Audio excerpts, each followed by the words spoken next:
Welcome back.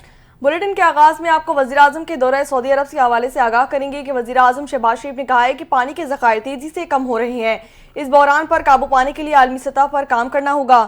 سعودی دارالحکومت ریاض میں one water سربراہی اجلاس سے خطاب کرتے ہوئے وزیراعظم شہباز شریف کا کہنا تھا کہ پاکستان کے لیے چیلنجز نئے نہیں ہیں، ہم 2022 کے سیلاب کے بعد اس سے نمٹنے کی کوشش کر رہے ہیں۔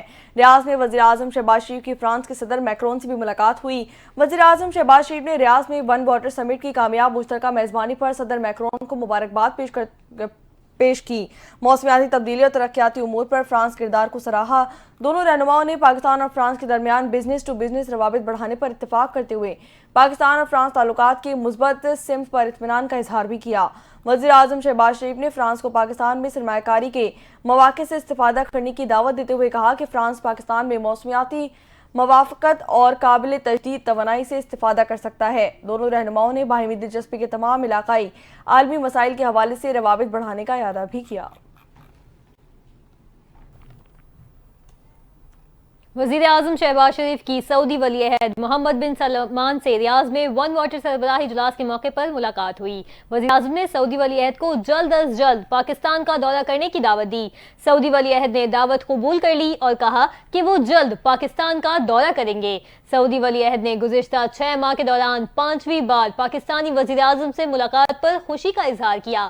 سعودی ولی عہد نے کہا کہ یہ حقیقی محبت اور باہمی احترام کا ثبوت ہے جو دونوں ممالک کے عوام کو جوڑتا ہے۔ دونوں رہنماؤں کا اس بات پر اتفاق ہوا کہ پاکستان اور سعودیہ کے لیے اپنے اقتصادی، تجارتی اور سرمایہ کاری کے تعلقات کو مزید فروغ دینا انتہائی ضروری ہے۔ سعودی ولی عہد نے اس بات پر زور دیا کہ پاکستان اور سعودی عرب کے مابین تعاون کا فروغ پاکستان کی معاشی ترقی اور خوشحالی کے لیے کلیدی اہمیت رکھتا ہے۔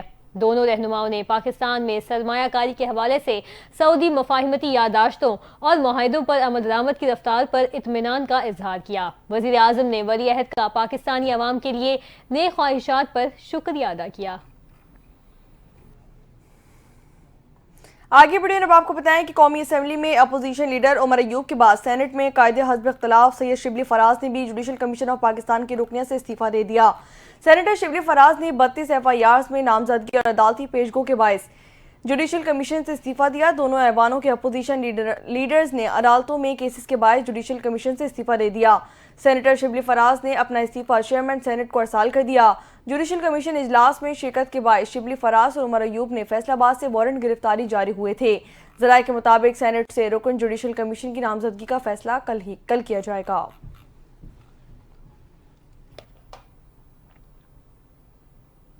تحریک انصاف کے رہنما شبلی فراز نے کہا ہے کہ توقع نہیں تھی کہ ہمارا استقبال گولیوں سے ہوگا۔ ہمارے 12 افراد شہید ہوئے، بقیہ کی تفصیلات جمع کر رہے ہیں۔ پشاور میں ترجمان خیبر پختونخوا حکومت بیرسٹر سیف کے ہمراہ میڈیا سے گفتگو میں انہوں نے کہا کہ خوش قسمتی سے ہمیں پشاور ہائی کورٹ میں انصاف مل جاتا ہے۔ انہوں نے کہا کہ مشہور ترین سیاسی جماعت کے ساتھ برا سلوک کیا جا رہا ہے۔ پرتشدد واقعات میں ملوث ہونے کا سبق ہمیں نہیں دیا گیا۔ ہمارے ساتھ ایسا سلوک کیا گیا جیسے ہم پاکستان کے باشندے ہی نہیں۔ ہمارا قصور یہ ہے کہ ہم KP سے ہیں۔ ایسے رویے سے فائدہ ان کا ہوتا ہے جو ملک کی بھلائی نہیں چاہتے۔ انہوں نے کہا کہ اس ملک کے پرامن شہریوں کو اپنی جان گنوانا پڑی۔ پاکستان کیسے ترقی کرے گا اگر پاکستانی شہری محفوظ نہ ہوں؟ ہمیں دہشت گرد قرار دیا گیا۔ پڑھے لکھے نوجوانوں کو دہشت گردوں کے زمرے میں ڈالا گیا۔ اصل دہشت گردوں کی پہچان مٹا دی گئی۔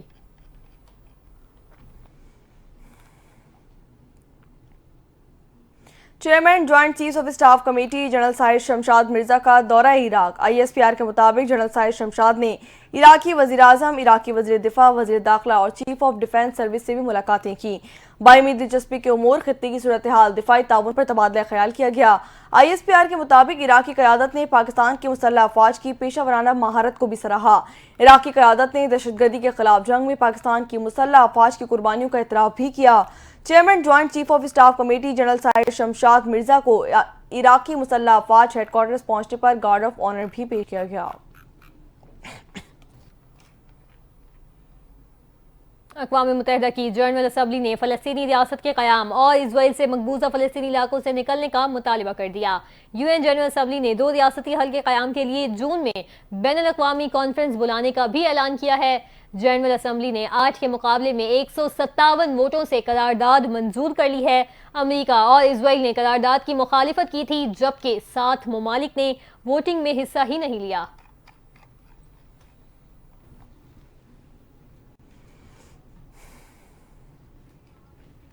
سابق corps commander lieutenant general retired Muhammad Aamir کو دوبارہ قطر میں پاکستان کا سفیر نامزد کر دیا گیا۔ ریٹائرڈ جنرل کو ابتدائی طور پر اگست میں متحدہ عرب امارات میں سفیر کے طور پر تعینات کیا گیا تھا۔ انہیں امب ترمزی کی جگہ مقرر کیا گیا، جبکہ امب ترمزی کو برسلز میں تعینات کر دیا گیا تھا۔ نئے انتظام کے تحت لیفٹیننٹ جنرل عامر کو قطر میں سفیر نامزد کیا گیا ہے، جبکہ امب ترمزی متحدہ عرب امارات میں ہی رہیں گے۔ قطر میں موجودہ سفیر ڈاکٹر محمد اعجاز کو بیلاروس میں دوبارہ سفیر مقرر کر دیا گیا۔ مرغوب سلیم بٹ، جو اس وقت ہیڈ کوارٹر میں مقیم ہیں، سوئٹزرلینڈ میں سفیر کا عہدہ سنبھالیں گے۔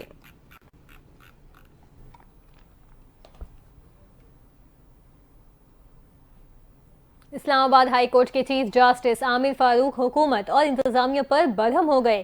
اسلام آباد ہائی کورٹ میں 24 نومبر کے پی ٹی آئی کے احتجاج کے خلاف اسلام آباد کے تاجروں کی توہین عدالت کی درخواست پر سماعت ہوئی۔ چیف جسٹس اسلام آباد ہائی کورٹ نے کہا، آپ نے امن و امان بحال کرنا تھا، مگر آپ نے پورا اسلام آباد بند کر دیا۔ درخواست گزار نے کہا کہ ہمارے کاروبار کو چلنے دیں۔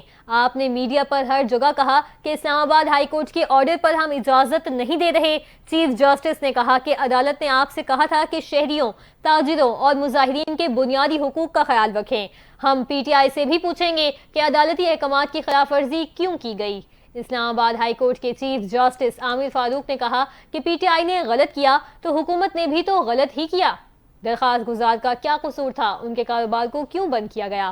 چیف جسٹس اسلام آباد ہائی کورٹ نے اسٹیٹ کاؤنسل پر برہمی کا اظہار کرتے ہوئے کہا کہ کیا آپ پہلی بار عدالت میں پیش ہوئے ہیں؟ یہ ماہرانہ رائے وہاں دینی تھی۔ آپ نے اسلام آباد کو ایسے بند کیا تھا کہ ججز سمیت میں بھی نہیں آ سکا۔ میں اپنے ہی آرڈر کا خود ہی شکار ہوا۔ عدالت نے وزارت داخلہ سے رپورٹ طلب کرتے ہوئے کیس کی سماعت آئندہ ہفتے کے لیے ملتوی کر دی ہے۔ چیف جسٹس اسلام آباد ہائی کورٹ نے وفاقی دارالحکومت کی انتظامیہ پر برہمی کا اظہار کرتے ہوئے کہا کہ آپ نے امن و امان بحال کرنا تھا، مگر آپ نے پورا اسلام آباد ہی بند کر دیا۔ آپ نے میڈیا پر ہر جگہ کہا کہ اسلام آباد ہائی کورٹ کے آرڈر پر ہم اجازت نہیں دے رہے۔ عدالت نے آپ سے کہا تھا کہ شہریوں، تاجروں اور مظاہرین کے بنیادی حقوق کا خاص خیال رکھیں۔ چیف جسٹس اسلام آباد ہائی کورٹ کا کہنا تھا کہ میں پاکستان تحریک انصاف سے بھی پوچھوں گا کہ عدالتی احکامات کی خلاف ورزی کیوں کی گئی۔ میں ان سے بھی پوچھوں گا کہ حکومت سے لڑائی میں عام شہریوں کا کیا قصور تھا۔ ان کا کہنا تھا کہ پاکستان تحریک انصاف نے غلط کیا تو حکومت نے بھی غلط ہی کیا۔ درخواست گزار کا کیا قصور تھا، ان کے کاروبار کو کیوں بند کیا گیا۔ اسٹیٹ کونسل ملک عبدالرحمان کا کہنا تھا کہ کچھ رپورٹس آ گئی ہیں۔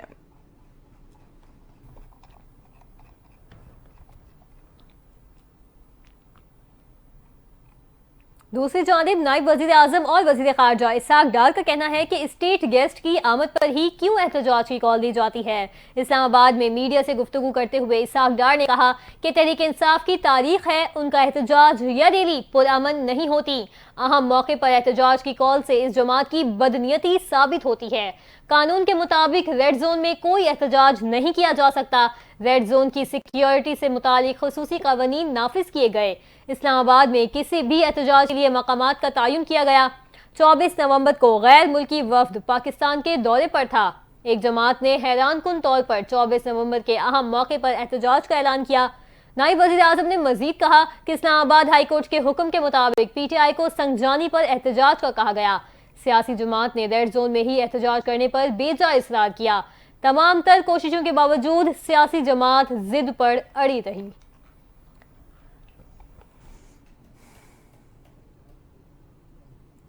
یہاں آپ کو بتائیں کہ جی ایچ کیو حملہ کیس میں قومی assembly opposition leader Omar Ayub کی درخواست سے بریت خارج کر دی گئی۔ انسدادی دہشت گردی خصوصی عدالت نے بریت کی درخواست پر محفوظ فیصلہ سنا دیا۔ اسپیشل پبلک پروسیکیوٹر نے کہا کہ عمر ایوب کو واسق قیوم عباسی اور تنویر بٹ کے اقبالی بیان پر نامزد کیا گیا۔ اقبالی بیان ریکارڈ کروانے والے مجسٹریٹ کی پیش ہونے تک درخواست منظور نہیں کی جا سکتی۔ دلائل سننے کے بعد عدالت نے عمر ایوب کی درخواست سے بریت خارج کرتے ہوئے ریمارکس دیے کہ ابھی مقدمہ ابتدائی مرحلے میں ہے، اس لیے بریت کی درخواست قبل از وقت ہے۔ عدالت نے کہا کہ ٹرائل اور شہادتیں پیش ہونے کے بعد صورتحال سامنے آئے گی، تاہم بادی النظر مصر میں GHQ حملہ کیس میں سنگین الزامات عائد ہیں۔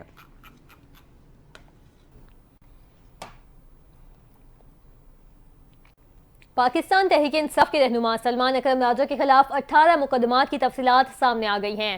اسلام آباد ہائی کورٹ کے احکامات کی روشنی میں مقدمات کی تفصیلات عدالت میں جمع کروا دی گئیں۔ اسلام آباد ہائی کورٹ کے چیف جسٹس عامر فاروق نے سلمان اکرم راجہ کی تمام مقدمات میں حفاظتی ضمانت منظور کر لی ہے۔ PTI رہنما کی ہر مقدمے میں 10-10 ہزار روپے مچلکوں کے عوض حفاظتی ضمانت منظور کی گئی۔ پولیس رپورٹ میں بتایا گیا کہ سلمان اکرم راجہ کے خلاف اسلام آباد 10 لاہور میں جبکہ اٹک میں بھی 2 مقدمات درج ہیں۔ سلمان اکرم راجہ نے کہا عدالت ہمارے متعلقہ عدالتوں میں جانے کے لیے مزید وقت دے، جس پر چیف جسٹس اسلام آباد ہائی کورٹ نے کہا آپ کی اس درخواست میں صرف مقدمات کی تفصیلات تک کی استدعا ہے، آپ حفاظتی ضمانت کے لیے درخواست دائر کر دیں، آپ حفاظتی ضمانت جہاں جہاں مقدمات ہیں ان کے لیے چاہتے ہیں۔ وکیل نے کہا آپ حفاظتی ضمانت دے دیں، ہم متعلقہ عدالت میں پیش ہو جائیں گے، جس پر عدالت نے سلمان اکرم راجہ کو حفاظتی ضمانت دیتے ہوئے متعلقہ عدالتوں میں پیش ہونے کی ہدایت کر دی ہے۔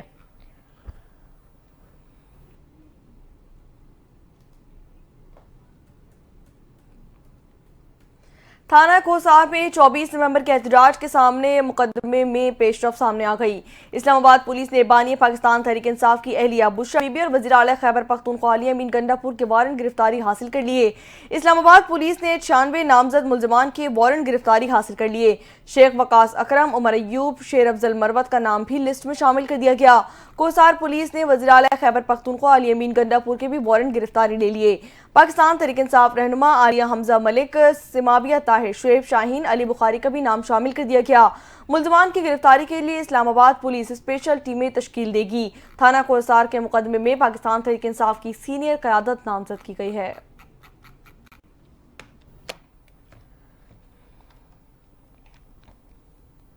ادھر سندھ ہائی کورٹ نے سابق صدر مملکت عارف علوی کی 20 دن کے لیے حفاظتی ضمانت منظور کر لی ہے۔ عدالت نے 3 مقدمات میں عارف علوی کی ضمانت منظور کی ہے۔ سندھ ہائی کورٹ نے سابق صدر عارف علوی کو 50,000 روپے کے مچلکوں کے عوض جمع کرانے کا حکم بھی دیا۔ دوران سماعت درخواست گزار کے وکیل نے کہا پرامن احتجاج کے باوجود مختلف دہشت گردی ایکٹ سمیت سنگین دفعات کے تحت مقدمات درج کر لیے گئے ہیں۔ اب تک کی معلومات کے مطابق عارف علوی کے خلاف میاں والی، ٹیکسلا اور راولپنڈی میں مقدمات درج کیے گئے ہیں۔ وکیل نے کہا کہ عارف علوی کے خلاف مقدمات کے اندراج کا مقصد سیاسی دباؤ میں لانا ہے۔ متعلقہ عدالتوں سے رجوع کرنے کے لیے 20 دن کے لیے حفاظتی ضمانت دی جائے تاکہ متعلقہ عدالتوں سے رجوع کر سکیں۔ درخواست گزار کے وکیل نے استدعا کی کہ سندھ پولیس کی درخواست گزار کی گرفتاری سے روکا جائے، عارف علوی کا نام نامعلوم FIRs میں شامل کرنے سے بھی روکا جائے۔ عدالت نے اپنے حکم میں کہا کہ کیس کی مزید سماعت کے لیے معاملہ آئینی بینچ کو بھیجا جا رہا ہے۔ مقدمات کی تفصیلات سمیت دیگر معاملات آئینی بینچ دیکھے گا۔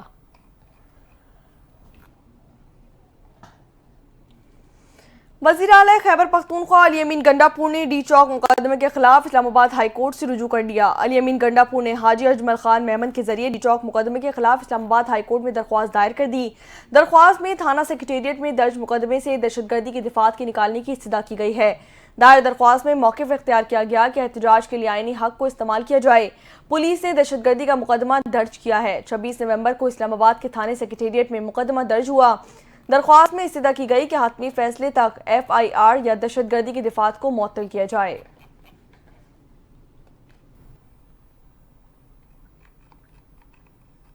پاکستان تحریک انصاف کے رہنما چیئرمین بیرسٹر گوہر علی خان نے کہا ہے کہ بانی PTI کی رہائی تک FIR درج کرنے کے لیے چلتے رہیں گے۔ بانی PTI اور پاکستان تحریک انصاف کے رہنما نے کہا کہ بانی PTI کے ہمشیر علیبہ خان کا پارٹی سے کوئی تعلق نہیں۔ بشرا بی بی اس وقت پشاور میں موجود ہیں۔ علی امین گنڈا پور صوبے کے وسائل استعمال نہیں کرتے۔ انہوں نے کہا کہ ہم احتجاج کے معاملے پر تمام سیاسی جماعتوں سے رابطے کر رہے ہیں۔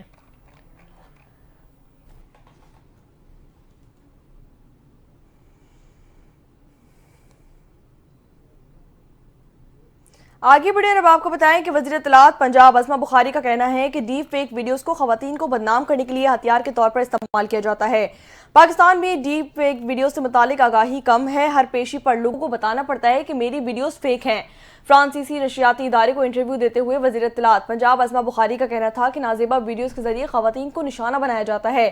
ایسے کیسز میں عدالتی نظام کو اور تفتیش طریقہ کار کو بہتر کرنے کی شدید ضرورت ہے، خاص طور پر سائبر کرائم یونٹ کی صلاحیت میں اضافہ اثر حاضر کی اشد ضرورت ہے۔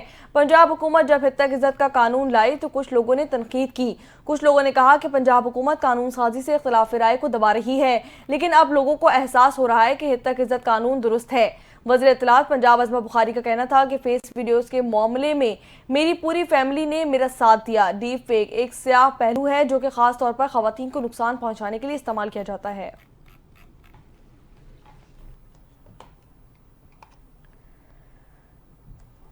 وفاقی وزیر خزانہ محمد اورنگزیب نے کہا ہے کہ IMF پروگرام پر عمل درآمد کے لیے پرعزم ہیں۔ اسلام آباد میں تقریب سے خطاب کرتے ہوئے انہوں نے کہا کہ معاشی اصلاحات کا عمل جاری رکھیں گے۔ کرنٹ اکاؤنٹ خسارے میں کمی آئی ہے، ملک کی معیشت بہتری کی جانب گامزن ہے۔ محمد اورنگزیب نے کہا کہ مہنگائی کی شرح 70 ماہ کی کم ترین سطح پر آ چکی ہے، اب ہم نے معاشی استحکام کی بنیادوں کو مضبوط کرنا ہے۔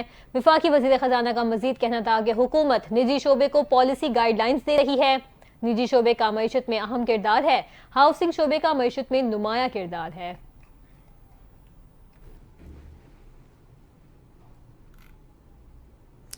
پشاور ہائی کورٹ نے اسد کیسر، شہریار آفریدی سمیت دیگر پاکستان تحریک انصاف کے رہنماؤں کی حفاظتی ضمانت منظور کر لی۔ پشاور ہائی کورٹ کے چیف جسٹس اشتیاق ابراہیم اور جسٹس وقار نے پاکستان تحریک انصاف رہنماؤں کی حفاظتی ضمانت کی درخواست پر سماعت کی۔ عدالت نے اسد کیسر، شرم ترقائی، شہریار آفریدی کو حفاظتی ضمانت دے دی۔ صوبائی وزیر فیصل ترقائی سمیت دیگر پاکستان تحریک انصاف کے رہنماؤں کو بھی حفاظتی ضمانت دے دی گئی۔ عدالت نے وفاقی اداروں سے مقدمات کی تفصیلات بھی طلب کر لیں۔ دوسری جانب PTI کے رہنما اسد کیسر نے کہا ہے کہ ہمیں احتجاج سے روکنے کا کسی کو حق نہیں۔ پشاور میں میڈیا سے گفتگو کرتے ہوئے انہوں نے کہا کہ عدالت نے حفاظتی ضمانت دے دی ہے، آئین ہمیں احتجاج کا حق دیتا ہے۔ 26 نومبر کو ظلم ہوا، آئین ہر شہری کو اپنے حق کے لیے آواز اٹھانے کا حق دیتا ہے۔ وفاقی حکومت نے شہریوں پر گولیاں چلائیں اور شیلنگ کی، تاریخ میں ایسی کوئی مثال نہیں ملتی۔ ہم نے ہمیشہ آئین و قانون کا احترام کیا۔ انہوں نے کہا کہ بانی PTI اور کارکنوں کو غیر قانونی طور پر جیل میں رکھا گیا، ہم بانی PTI کے ساتھ ڈٹ کر کھڑے ہیں۔ افسران کو بتانا چاہتا ہوں کہ قانونی حد سے آگے نہ بڑھو، ہمارا احتجاج ختم نہیں ہوا۔ قید رہنماؤں اور کارکنوں کی رہائی پہلی ترجیح ہے۔ پارٹی کے شہداء کے گھروں کو جائیں گے، اس ظلم کے خلاف انٹرنیشنل فورم پر بھی آواز اٹھائیں گے۔ انہوں نے یہ بھی کہا کہ تمام سیاسی جماعتوں کی ذمہ داری ہے کہ غیر قانونی حکومت کے خلاف آواز اٹھائیں۔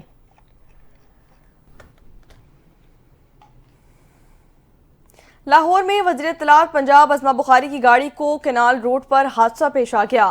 بدھ کو وزیر اطلاعات پنجاب عظمہ بخاری پنجاب یونیورسٹی میں ہونے والے اسکالرشپ پروگرام میں شرکت کے لیے جا رہی تھیں کہ ان کی گاڑی کا حادثہ ہوا۔ رپورٹس کے مطابق عظمہ بخاری کار حادثے میں محفوظ رہیں، البتہ انہیں گھٹنے پر چوٹ آئی ہے۔ دوسری جانب وزیر اعلیٰ پنجاب مریم نواز نے ہونے والے اسکالرشپ پروگرام کی تقریب سے خطاب میں کہا کہ اس پروگرام سے اس قابل طلبہ کا مستقبل محفوظ ہوگا، وسائل نہ رکھنے والے طلبہ کے خواب حقیقت میں بنیں گے۔ مریم نواز نے جنوری میں ہونے ہار طلبہ میں لیپ ٹاپ بھی تقسیم کرنے کا اعلان کر دیا۔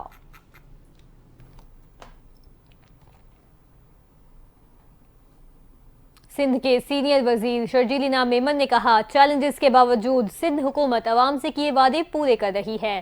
سندھ حکومت سیلاب متاثرین کو 21 لاکھ گھر بنا کر دے رہی۔ سندھ بھر میں 10,000 نوجوانوں کو IT کورسز کروائے جا رہے ہیں۔ سندھ حکومت روٹی، کپڑا، مکان کے منشور پر عمل پیرا ہے۔ PTI پر کڑی تنقید کرتے ہوئے شرجیل انعام میمن نے کہا PTI کی دشمنی پاکستان کے ساتھ ہے۔ انہوں نے پاکستان کو کمزور کرنے کے لیے اربوں روپے غیر ملکی لابیز کو دیے۔ ہر موقع پر انہوں نے پاکستانی اداروں اور جماعتوں کو متنازع بنانے کی کوشش کی۔ ان کی تمام سازشیں ناکام ہوں گی۔ پہلے بھی حکومتیں گئیں مگر کسی نے پاکستان کا برا نہیں سوچا۔ IMF کو امداد روکنے کے لیے خط لکھنے سے گری ہوئی حرکت نہیں ہو سکتی۔ شرجیل انعام میمن نے مزید کہا PTI قیادت کا ہدف ملک میں انارکی پھیلانا ہے۔ ایک صوبے کا وزیر اعلیٰ دوسری حکومت کے خلاف ہتھیار اٹھائے تو یہ بغاوت ہے۔ اتنے بہادر ہیں تو یہ ہتھیار اور پیسہ دہشت گردوں کے خلاف استعمال کریں۔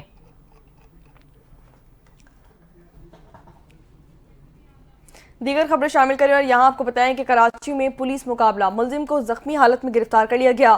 سبزی منڈی چوکی پولیس نے کارروائی کرکے اسٹریٹ کرائم کی وارداتوں میں ملوث ملزم کو دھر لیا۔ منگو پیر اور شریف آباد میں سرچ آپریشن کے دوران متعدد مشتبہ افراد کو بھی زیر حراست لے لیا گیا۔ تفصیلات دیکھتے ہیں جنید فیروز کی رپورٹ میں۔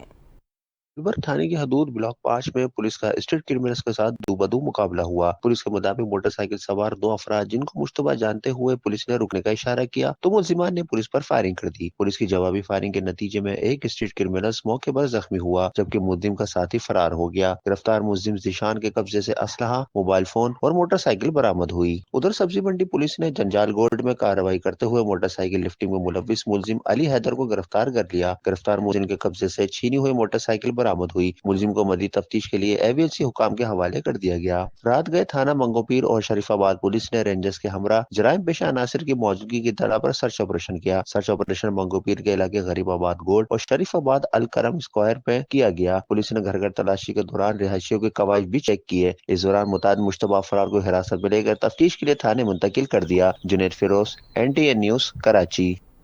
ادھر پنجاب میں ماحولیاتی تحفظ ایجنسی نے صوبے بھر میں اسکولوں کے اوقات کار تبدیل کر دیے ہیں۔ صوبے کے تمام سرکاری اور نجی اسکول صبح 8:15 سے پہلے کھولنے پر پابندی عائد کر دی گئی ہے۔ DG ماحولیات عمران حامد شیخ کا کہنا ہے کہ یہ فیصلہ طلبہ اور اساتذہ کی صحت کے تحفظ کے لیے کیا گیا۔ ماحولیاتی تحفظ ایجنسی پنجاب کے نوٹیفیکیشن کے مطابق تمام سرکاری اور نجی اسکول 4 دسمبر 2024 سے صبح 8:15 کے بعد کھولنے کے پابند ہوں گے۔ نوٹیفیکیشن کی خلاف ورزی کرنے والے اسکولز کے خلاف قانونی کارروائی عمل میں لائی جائے گی۔ خلاف ورزی پر جرمانے اور سزا کا اطلاق بھی ہوگا۔ DG ماحولیات پنجاب کا کہنا ہے کہ یہ اقدامات ماحولیاتی آلودگی کی روک تھام کے لیے کیے گئے۔ اس سے پہلے اس موقع باعث صوبے میں تمام اسکول صبح 8:45 بجے کھل رہے تھے۔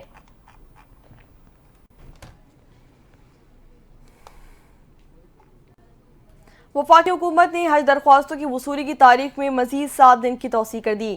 ترجمان وفاقی وزارت مذہبی امور کا کہنا تھا کہ دور دراز علاقوں میں حج درخواستوں کے داخلوں میں مشکلات کے باعث حج درخواستوں میں توسیع کر دی جا رہی ہے۔ اب سرکاری حج اسکیم میں درخواستیں 10 دسمبر تک نامزد بینکوں میں جمع کروائی جا سکیں گی۔ وزیر مذہبی امور چودھری صالح حسین کا کہنا تھا کہ کوئٹہ میں زائد درخواستیں موصول ہونے کی صورت میں قرآن دازی کی جائے گی اور سمندر پار پاکستانی 10 دسمبر تک اسپانسرشپ کی رقم لازمی جمع کروائیں گے۔ اسپانسرشپ اسکیم میں موصول درخواست گزاروں کو بلا قرآن دازی کامیاب قرار دے دیا جائے گا۔ وفاقی وزارت مذہبی امور کے ترجمان نے بتایا کہ وزارت کی ویب سائٹ پر آن لائن پورٹل کے ذریعے گھر بیٹھے حج درخواست جمع کروائی جا سکتی ہے اور عازمین حج کو نئی ہدایت کے لیے پاک حج موبائل ایپ بھی اپلوڈ کرنی ہوگی۔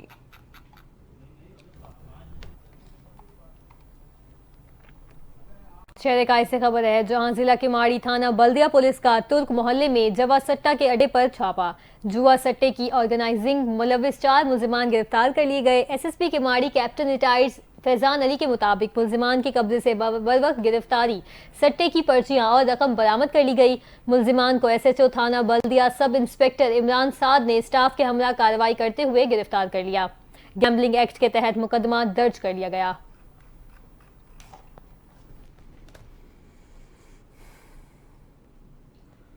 ننکانہ صاحب میں ٹریفک حادثے میں ایک خاتون جاں بحق، 6 خواتین سمیت 18 افراد زخمی ہو گئے۔ کوسٹر مسافروں کو ملتان سے سیالکوٹ لے کر جا رہی تھی۔ موٹر وے M3 ریسٹ ایریا کے قریب کوسٹر مزدا سے ٹکرا گئی۔ حادثہ تیز رفتاری کی وجہ سے پیش آیا۔ حادثے کی اطلاع پر پولیس اور امدادی ٹیمیں موقع پر پہنچ گئیں۔ ریسکیو کام کے مطابق خاتون کی لاش اور زخمیوں کو اسپتال منتقل کر دیا گیا۔ پولیس نے حادثے کی تحقیقات بھی شروع کر دی ہیں۔